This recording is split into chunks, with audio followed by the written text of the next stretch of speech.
Well, I've been, gosh, what a start that is. Well, I've been seeing a young lady who I really care about, and she told me about this guy, Dr. Joe Dispenza. So I started, watching him, listening to him.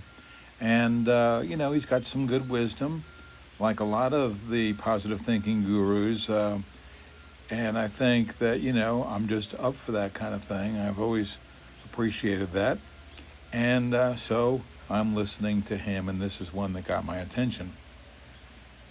So, is this going to rewire my brain? I don't know. But I thought it was good food for thought. I am the creator of my destiny. That's a good start. Number one, me, I am the creator of my own destiny. You can't blame it on other people. You can't blame it on anybody or anything. All you can do is take responsibility for your life and your future and make it what you will and do the best you can with it. And number two, my energy creates my reality, which is also very, very true. I've had such good relationships with people, especially during this first year alone, that have been just very, I don't know, just very rewarding, very eye opening. Um, it's so funny when you're talking how you just can't find the right words, but it's just been really, in many ways, a great year under the saddest circumstances, you might say. But I'm very thankful, very grateful for the position I'm in. And I agree. My energy is what creates my reality. And sometimes my energy isn't all that good. And sometimes, for whatever reasons, I self sabotage and I think negative thoughts about myself. I can be my own worst enemy.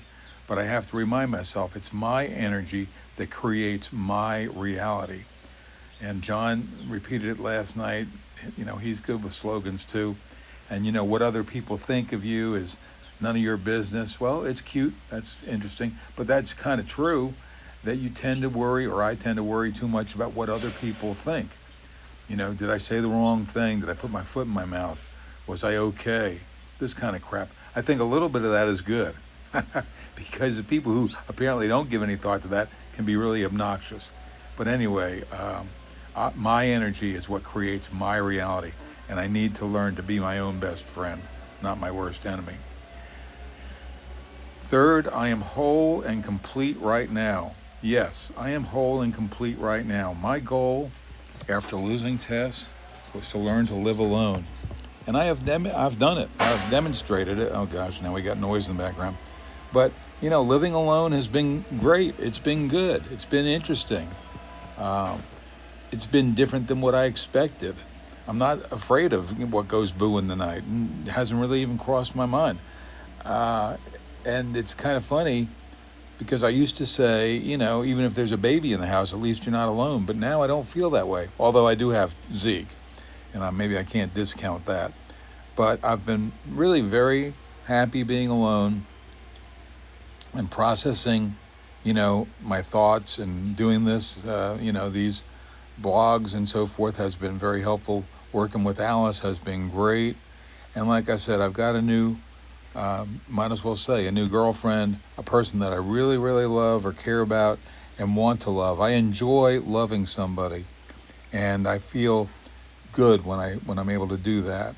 And so, but I do remind myself that I need to be, complete within myself and not looking to depend on somebody else to fill any gaps. I think if we can support each other and care about each other, I think that's a great thing. And that's, of course, what human beings want and need. And I'm no exception. All right. So then, fourth, I am connected to my infinite possibilities. Well, I am connected to infinite possibilities. All right. The real topic of this blog was going to be money. Money, money, money, money.